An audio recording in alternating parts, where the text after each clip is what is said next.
હાલ ચોમાસાની સિઝનની શરૂઆત થઈ ગઈ છે ત્યારે ખેડૂતો ખેતરોમાં વાવણી કરતા હોય છે। ખેતી કામ કરતી વેળાએ ડભોઈમાં અકસ્માત સર્જાતા ખેડૂતનું મોત નીપજ્યું છે। ડભોઈ તાલુકાના ભીમપુરા ગામની આ ઘટના છે।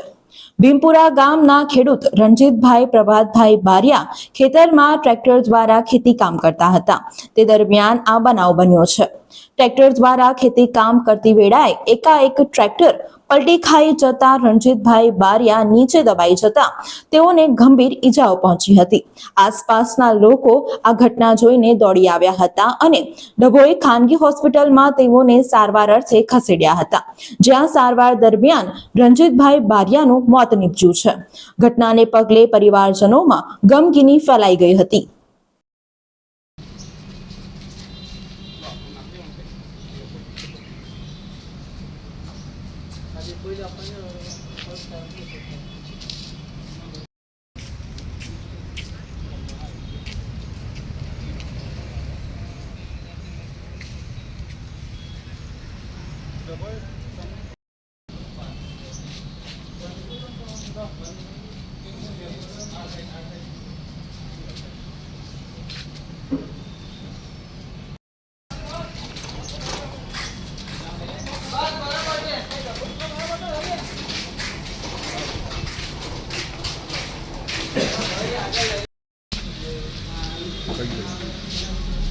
Bilang belum putar kepala ya, mantap banget.